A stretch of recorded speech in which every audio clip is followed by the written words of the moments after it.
রহমতের বৃষ্টির আশায় বাংলাদেশের বিভিন্ন জেলায় দল বেঁধে মুসল্লিরা নামাজ পড়ছেন। বিশেষ এই নামাজকে বলা হয় ইস্তিসকার নামাজ। এই নামাজের নিয়ম ওয়াক্তিও নামাজের চেয়ে আলাদা। ইস্তিসকার নামাজের জন্য অনেকগুলো শর্ত রয়েছে। নবীজি বৃষ্টির প্রার্থনার জন্য এই নামাজ পড়েছেন। চলুন জেনে নেই কিভাবে এসেছে ইস্তিসকার নামাজ এবং কিভাবে এই নামাজ আদায় করতে হয়। মুহাম্মদ সাল্লাল্লাহু আলাইহি ওয়াসাল্লামের সময় দীর্ঘকাল ধরে অনাবৃষ্টি চলছিল। তখন একজন ব্যক্তি রাসূল সাল্লাল্লাহু আলাইহি ওয়াসাল্লামের কাছে আসেন। তিনি তখন মসজিদে নববীতে জুমার খুতবা দিচ্ছিলেন। সেই ব্যক্তি নবীজিকে বৃষ্টিপাতের জন্য প্রার্থনা করতে অনুরোধ করেন, কারণ মানুষ ক্ষেত খামার গবাদি পশু নিয়ে পানির অভাবে ভুগছিল। জবাবে মুহাম্মদ সাল্লাল্লাহু আলাইহি ওয়াসাল্লাম হাত তুলেছিলেন এবং আল্লাহর কাছে প্রার্থনা করেছিলেন যাতে বৃষ্টি হয়। এরপর মুষলধারে বৃষ্টি পুরো দিন ধরে চলেছিল। তখন মুহাম্মদ সাল্লাল্লাহু আলাইহি ওয়াসাল্লাম আবার আল্লাহর কাছে প্রার্থনা করেছিলেন এবং বৃষ্টিপাত বন্ধ করার জন্য দোয়া করেছিলেন, কারণ অতিরিক্ত বৃষ্টিপাতের ফলে ক্ষতি হচ্ছিল। এমন আরো একটি উপলক্ষে মুহাম্মদ সাল্লাল্লাহু আলাইহি ওয়াসাল্লাম দিনের আলোতে মসজিদ থেকে বের হয়ে সাহাবীদের সাথে একটি সমতল ভূমিতে গিয়েছিলেন এবং বৃষ্টির জন্য প্রার্থনা করেছিলেন।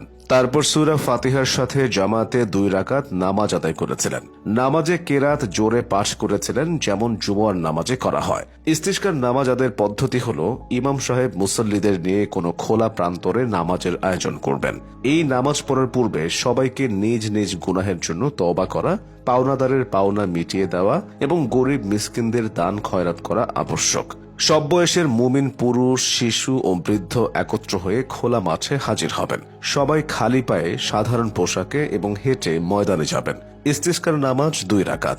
আজান ইকামত ছাড়া উচ্চ কিরাতে এ নামাজ আদায় করতে হয়। প্রথম রাকাতে তাকবীরে তাহরিমার পর 7 বার তাকবীর দিতে হবে, আর দ্বিতীয় রাকাতে 5 বার তাকবীর দিতে হবে। প্রত্যেক তাকবীরের সময় হাত উঠাতে হবে এবং তাকবীরগুলোর মাঝে আল্লাহ তাআলার প্রশংসা এবং রাসূল সাল্লাল্লাহু আলাইহি ওয়াসাল্লামের উপর দরুদ পড়তে হবে।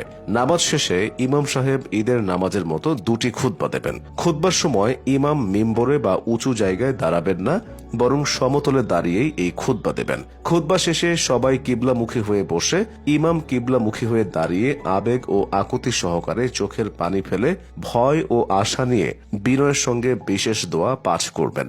ইমাম ও মুসল্লি সবাই হাত মাথা বরাবর তুলে মোনাজাত করবেন। এরপর ইমাম কিবলামুখী হয়ে তার চাদর উল্টিয়ে পড়বেন।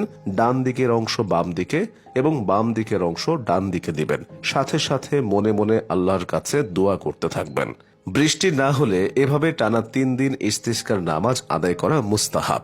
নামাজ আদায়ের জন্য মাঠে যাওয়ার আগে এবং পরে সবাই তওবা করলে বৃষ্টি বর্ষণের প্রবল সম্ভাবনা থাকে।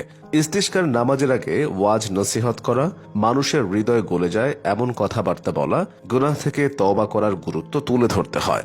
অন্যায়ভাবে হাতিয়ে নেওয়া সম্পদ তার হকদারের কাছে পৌঁছে দেওয়ার ব্যাপারেও উদ্বুদ্ধ করতে হয়, কেননা মানুষের পাপ গুনাহের কারণে বৃষ্টি বন্ধ করে দেওয়া হয়। রাসূল সাল্লাল্লাহু আলাইহি ওয়াসাল্লামের সময় থেকেই এসব হয়ে আসছে। তাই তীব্র এই গরমে একটু স্বস্তির বৃষ্টির আশায় বাংলাদেশের জেলায় জেলায় এখন প্রার্থনা করা হচ্ছে।